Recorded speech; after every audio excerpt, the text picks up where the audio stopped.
Hello fellow grower, I'm back again and welcome to my channel, The Late Grower. Now today, I'd like to show you how I propagate ginger root. Okay, ginger is a very popular addition to many Asian cuisine.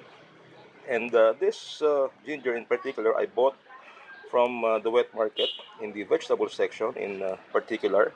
And right now, I will show you how to propagate this. I've already used much of the ginger of which this uh, ginger root is a part of. Now it is now growing two sprouts. Okay, and what I do is before I plant a ginger root, I make sure that it already has sprouted. In this case, it has two. Okay, much better that way because at least you're sure that your ginger root is going to grow. Okay, now this ginger root is about on the dry side, but it's okay as long as it has sprouted.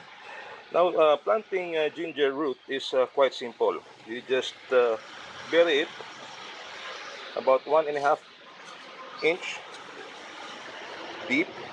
Okay, it's like in this case.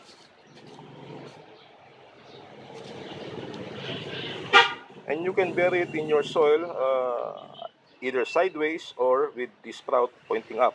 Now what I do is to make sure that the sprout is pointing up. Do not plant it with the sprout pointing downwards.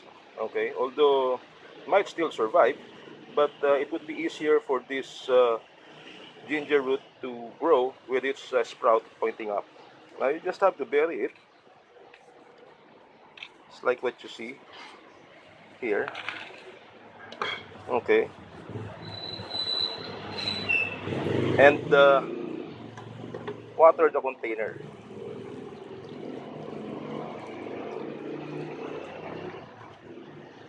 Okay, make sure that the water will exit the bottom, so it must be thoroughly watered. Now, some people, when they grow ginger root, what they do is to soak the ginger root in water for 24 hours, some of them overnight. But in my case, I don't do that anymore because I make sure that the soil is totally wet, and that would give the ginger root the kind of moisture that it needs already. Okay, so while the ginger root is not yet sprouting on top of the soil, what I do is to put it in the shaded area.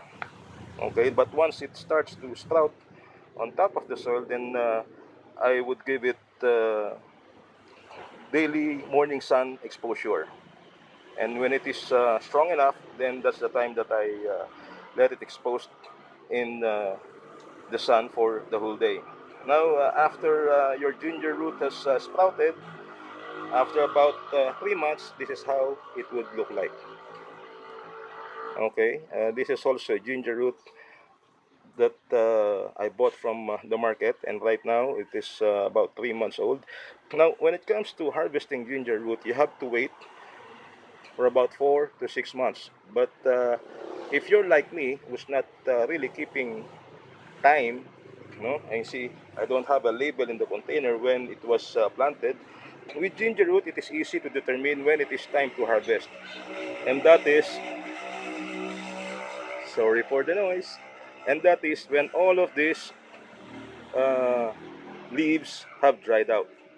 Okay, when all of them have dried out, then that is the time that you have to harvest your ginger, and it can take about 4 to 6 months, sometimes even longer, depending on the kind of nutrition that you're giving your ginger. When it comes to nutrition, I just put a few granules of triple 14 uh, every 7 to 10 days. No, that's how simple it is, and you can even manage not to give it nutrients even for 2 weeks, 3 weeks, and nothing would happen. Just what I think is that the growth of your root would be somewhat stunted without the proper nutrition.